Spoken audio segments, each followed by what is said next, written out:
a moment, you'll hear James Stewart as the six-shooter, just one of the many fine programs brought to you Sundays on NBC. Later this evening, listen to the NBC Star Playhouse with one of your favorite stars. Hear Stroke of Fate and the story of what might have happened if fate had reversed historical facts. And be sure to keep tuned for the dramatic story of Last Man Out. It's a wonderful lineup of great programs, all of them heard only on NBC. James Stewart as the six-shooter.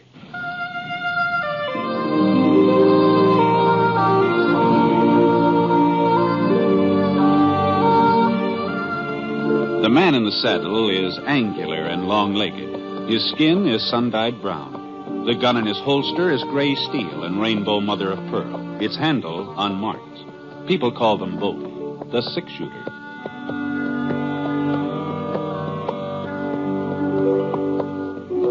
The NBC Radio Network presents James Stewart as the six-shooter, a transcribed series of radio dramas based on the life of Britt Ponset, the Texas plainsman who wandered through the Western Territories, leaving behind a trail of still-remembered legends.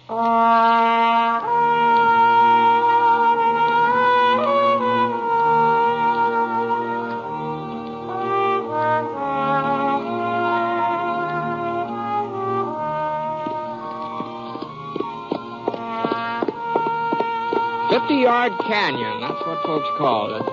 Probably there was another name, more official, written down on a map in the territorial capital, but the people around Smoke Falls, they just called it 50-Yard Canyon. You see, it was only 50 yards wide, someplace even narrower, but it was close to 35 miles long. And riding through it was sort of like riding between two giant slabs of granite, all polished and smooth the way a gravestone's fixed up. Except that these slabs were close to half a mile high. Well, anyway, that's what we were coming into, Scar and me, following the trail east to Smoke Falls.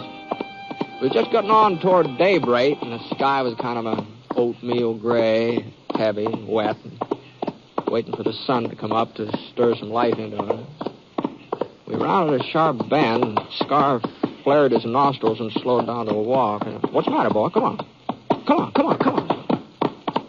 The canyon got a little wider up ahead, and the sides angled up somewhat gentler than usual. I saw some clumps of trees and some mesquite, but it was still too dark to see anything real plain. I got off Scar as fast as I could dive out of the saddle. What the Sam Hill? Now, who in the thunder are you shooting at? I ain't particular, mister. Well, I am. I couldn't make him out. He was just a shadow partway up the canyon wall, maybe 30, 40 feet. His gunfire gave me a pretty good notion where to aim. For a couple of minutes, everything was real quiet. I didn't stand to reason that I'd hit him with that shot. I hadn't. I inched my way across the floor of the canyon. I started up the side. The bullet nicked a rock right about a foot left of my face. He knew where I was, all right. But then I had a pretty good notion of his whereabouts, too. Well, a man's entitled to a lucky hit every once in a while, if he wasn't faking that yell. It seemed like there was only one way to find out. All right, drop it. Come on, drop it. Okay. The pistol slid out of his hand. His shirt sleeve was stained pink at the elbow. Twisted around, gave me a squint. Just then the sun swung up over the top of the canyon and spilled over the sides. Why, Art.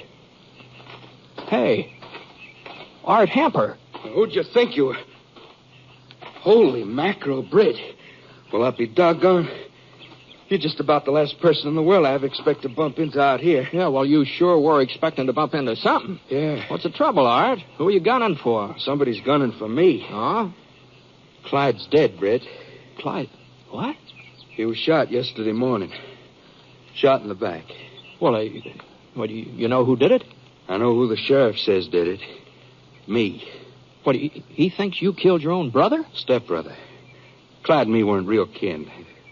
But we was as close as if we did have the same blood. Yeah. Well, speaking of blood, Art, that elbow of yours... A bullet only grazed me. I'll tie my bandana around it. No, you better let me give you a hand. Here,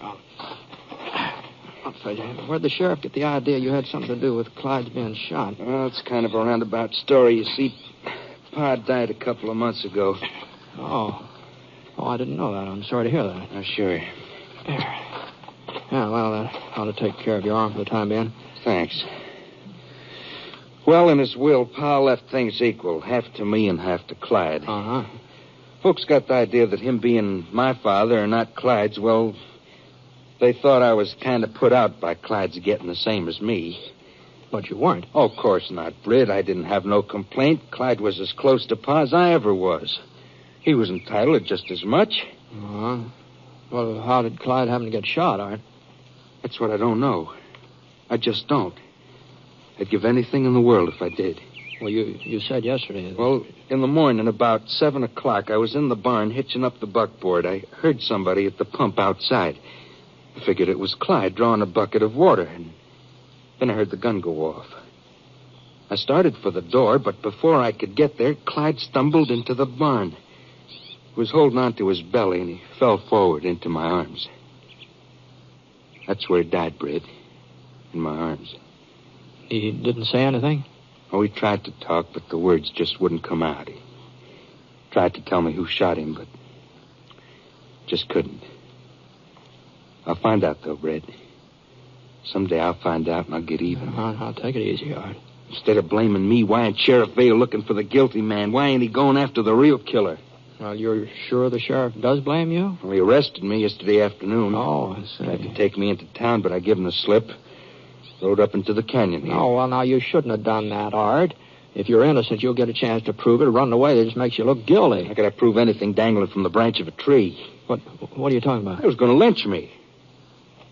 George Crump and Sam Bitley and the other fellas were the sheriff, and he wasn't going to do nothing to stop him. He said hanging was better than I deserved.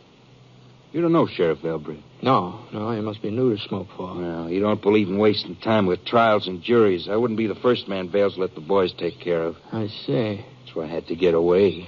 Oh, I knew I couldn't run too far before they'd catch up with me out here in this canyon. Well, you are kind of boxed in. Yeah, but I figured a day or so and the fellas had cooled down, listen to reason. Maybe they'd even pick up the real killer's trail by then. Uh-huh. I thought you was one of Vale's posse when I heard your horse. That's the reason I fired. I wasn't aiming to kill anybody, understand, Britt? I was just hoping to scare you off. Uh-huh. Well, even so, it sort of seems like to me you stand a good chance of making things worse for yourself the way you've been acting.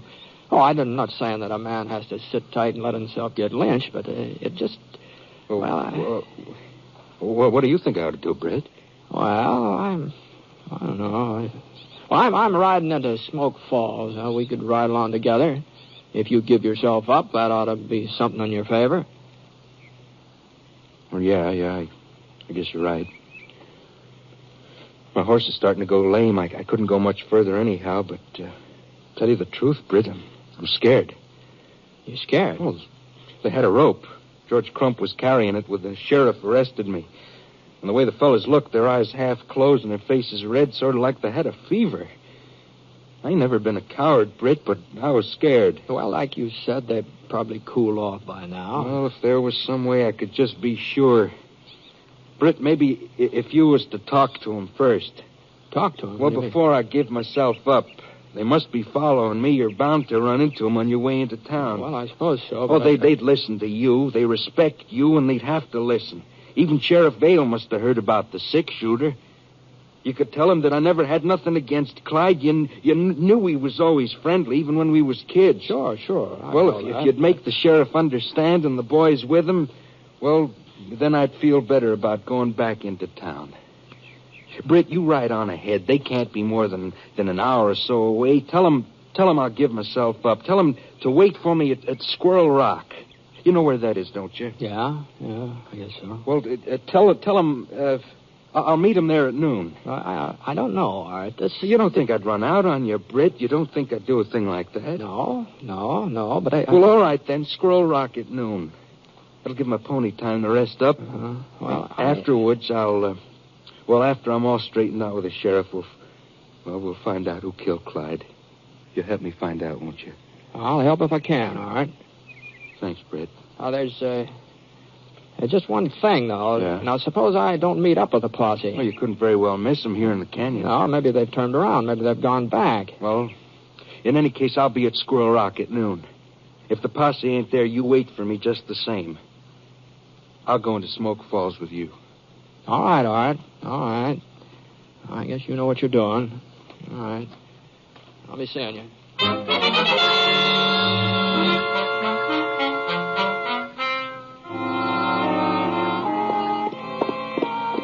It was about 10 o'clock in the morning when I passed Squirrel Rock. Not much later when I met up with the posse. It wasn't much of a posse, though, just 3 men. Fellow in the lead gave his pinto the spur and trot up ahead of the other 2. He's a good-sized man, big bone, solid, with a tangle of red hair and splotches of freckles across his face. And the way he wore his revolvers and rested his hand against the butt of one of them, you could tell who he was, too. Even if you didn't happen to notice the star on his vest. Howdy. Morning. I'm Sheriff Vail from Smoke Falls. Yeah, I've been expecting to run into you, Sheriff. Oh? My name's Ponset. Britt Ponset? It sure is. Well, how are you, Britt?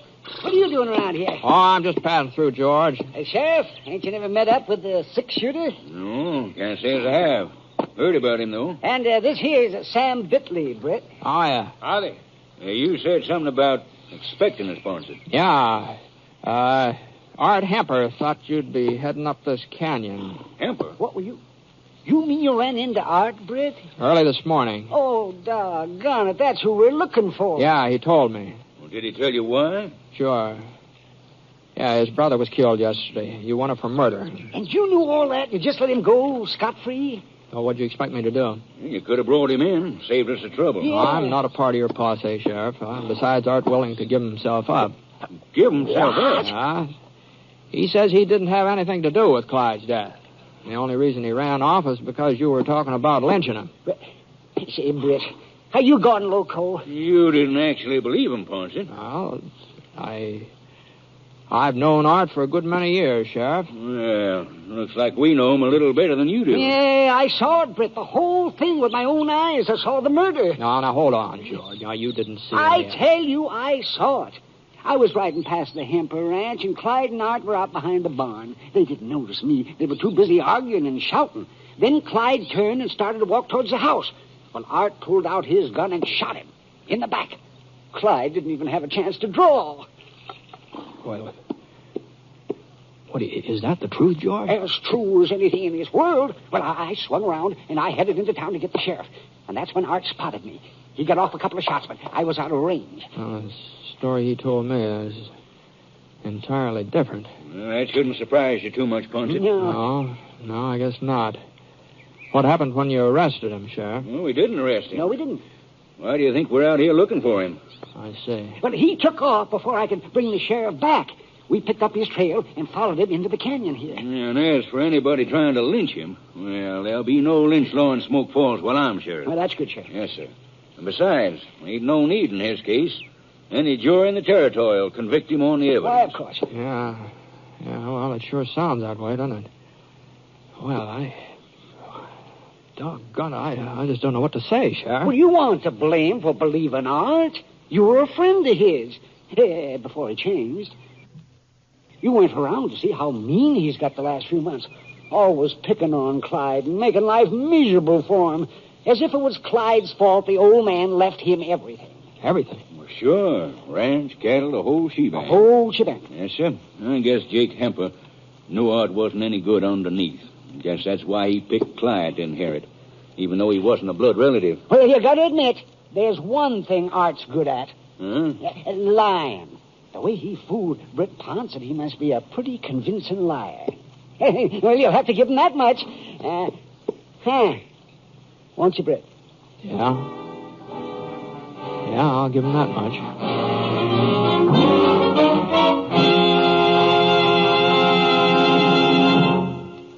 We'll continue with James Stewart as the 6-shooter in a moment, because I'd like to answer a question that so many of you have written in to ask.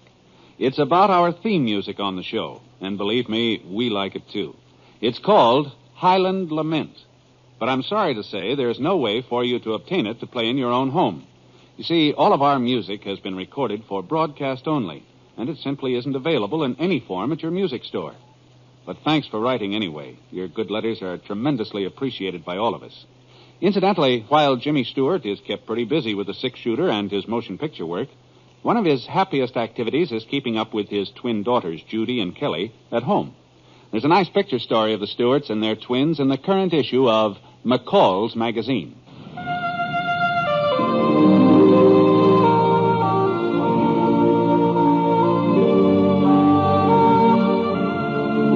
Now, Act 2 of The Six-Shooter, starring James Stewart as Britt Ponset.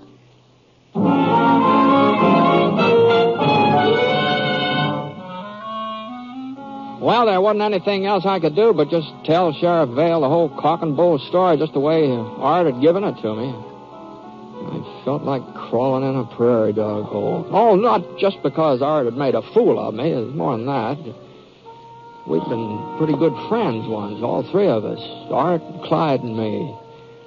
Now, Clyde was dead, and sooner or later Art would be brought in for killing him. If I wasn't so doggone gullible, it might have been a lot sooner. Swell rock, eh?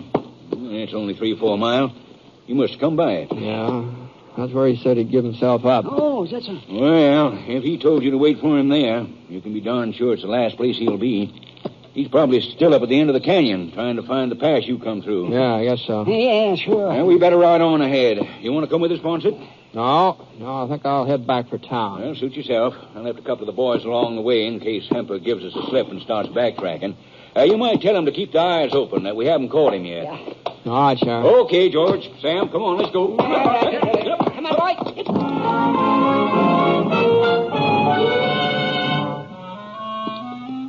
Well, that's what I intended to do.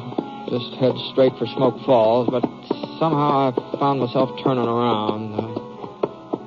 I took it real easy, and then when I came to Squirrel Rock, I couldn't help pulling up. Whoa, Scott, whoa. It was just about noon. The sun was square in the middle of the sky. There sure wasn't any sign of Art Hemper either. Not that I really thought he'd be there, not after what I'd found out from the sheriff. I'd never looked at that rock real close before. It was a lot bigger than most of the other boulders along the way, but that was about the only difference. I couldn't figure why folks got the name. It sure didn't look much like a squirrel to me. It's big, though. Wasn't any doubt about that. If it had been a couple of feet wider, it had blocked the whole canyon. And I remember thinking to myself, a man could hide almost anywhere around there real easy. The only trouble was I didn't think of it soon enough. Right on time, Britt. Yeah, so are you, Art. You don't mind getting off your horse, do you? Well, as a matter of fact, I'd just as soon not. Well, you better do it anyway. Keep those arms stretched way up high. Uh-huh. All right. Now, you can unbuckle your gun belt, but use only one hand, your left one. Yeah, okay. Thanks. I guess you know I ran into Sheriff Vale. Sure. I told you would. Him and his boys come riding through here just a few minutes ago. Didn't even stop, huh? I must have figured I was up at the end of the canyon hunting the pass you come through. Yeah. Art, George Crump says he saw you shoot Clyde. Did, huh? Well, I didn't pick a very good time for it, did I? You're not going to deny it again, huh? You wouldn't believe me if I did. I already pressed my luck with you once today, Britt. I won't try it twice. Why'd you kill him, Art? It wasn't Clyde's fault your father left him the property. The ranch wasn't the real reason. I guess folks never will believe me, but that wasn't the cause. Well, what was the cause, then? I can't even put it in words. I reckon I hated Clyde. I reckon I always hated him, but I didn't know how much until they read the will, until I found out how Pa really felt towards me. You see, I never had no mother. She died when I was born. No. It wasn't very long after that Pa married again, and I had me a ready-made family. Oh, she wasn't like one of them stepmothers you read about in stories. She always tried to be fair and honest. Maybe that was it. Maybe she tried to be too fair. Yeah, too fair. Well, whenever I did something bad, never said a word to me. She waited till Pa come home and told him about it. I was his son, she said, and she didn't have no right to punish me. It was up to Pa to take down the razor strop and give me a whaling. Not that she was easy on Clyde. She wasn't. She saw to it that he told the line, but he belonged to her. He was her responsibility. He got plenty of whippings, too, but it was her that give it to him. I guess it don't sound very sensible, Britt, but there was times when I used to wish she'd care enough about me to, well, just slap me or give my ears a good boxing. But she never did. I was Pa's son. Well, you couldn't blame Clyde for the way his mother acted toward you. Oh, I didn't blame him. Not at first. I told myself we were even Steven. He had a ma and I had a pa. That was fair enough. And whatever happened, I was Art Hemper. Britt, he wasn't even entitled to the same name, not by any rights. Once I asked Pa about that, I asked him why Clyde was calling himself Hemper. Real good tannin. That's the answer I got. Mm-hmm. And that's the way it was. All the time I was growing up, all the time until she died. I was kind of happy when it happened. I thought maybe now it'd be me and Pa again. I thought her being out of the way would sort of push Clyde to one side. Things didn't work out like I figured. Clyde and Pa, they mourned together. They seemed to be closer than before. So I told myself all I had to do was wait. I was Pa's son. Everybody knows when a man dies, it's your son that inherits. All I had to do was to wait. And then it did die. And I found out I'd been living my whole life on lies. I'd convinced myself that when the chips were down, Clyde wouldn't matter anymore. Pa'd realize I was his son, his only son. And then the day they read his will, I knew that I hadn't had a ma and I hadn't had a pa either. Clyde had had them both all the time. So I had to kill him. Maybe if he was dead, things would be different. Art. Stay where you are, Ponset. Now listen, Art. Now listen to me. I think I understand what you're trying to tell me. Some of it, anyhow. And maybe you weren't exactly responsible for what you did to Clyde, but you've got to give yourself up. Give myself up? For the first time in my life, I got a reason for living. There's nobody standing in my way, not anymore. There's a posse standing in your way. They're past us now. They've gone up the canyon. I can ride out the Smoke Falls Gap without them even knowing it. Sheriff Dale's no fool, Art. He figured you might slip by him. That's why he left some men behind. Well, they won't stop us, Britt. Us? Sure. You're taking me in town. I'm your prisoner. Of course, this gun of yours won't be loaded, but nobody's going to know that. And nobody's going to know I'm holding my own gun just inside my shirt. That nick you give me on the elbow, it's going to come in real handy. All right, Britt. Here's a 6-shooter. Not that it'll be much use to you now.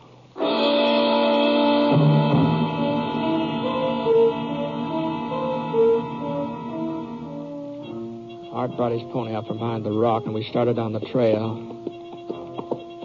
In a way, I felt kind of sorry for him.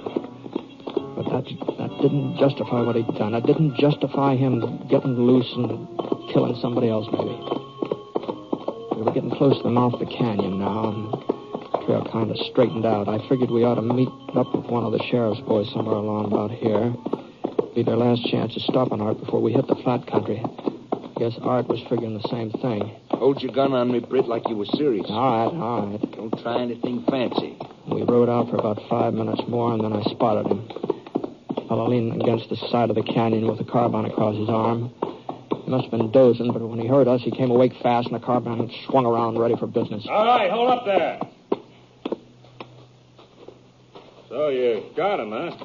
Yeah, I got him. Who are you, mister? I didn't see you with the posse. My name's Ponset, Britt Ponset. Oh, sure, the 6-shooter. Did he give you any trouble, Mr. Ponset? No, not so far. Well, where's the sheriff? He's back a ways. He'll be coming along. Well, maybe you ought to wait up here. We can all ride into town together. Now, the sheriff said Ponset was to go on ahead. Oh? That's so, Mr. Ponset? Yeah. Yeah, that's what he said. Well, I guess you can take care of him. You ain't going to need no help. Not with that gun of yours.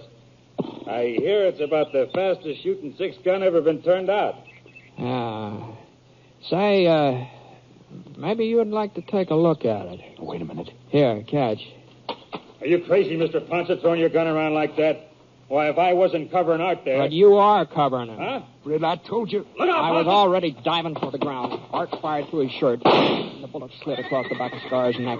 Art didn't get a second chance. The carbine slugs tore into his chest and knocked him off his horse. He just lay there. He was bleeding bad.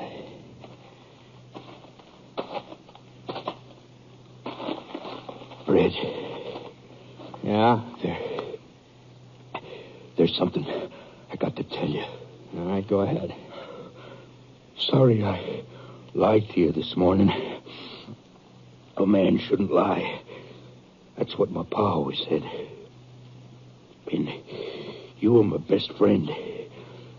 Shouldn't have lied to you especially. Well? Besides, it didn't do me no good. It just goes to show you that lying don't pay. Pa used to whip me whenever I lied. I should have known better, Britt. I should have known that.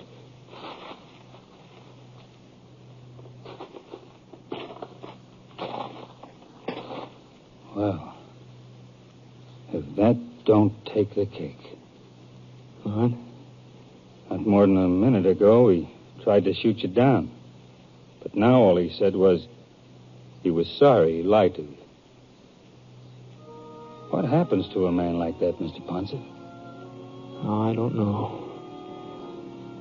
I just don't know.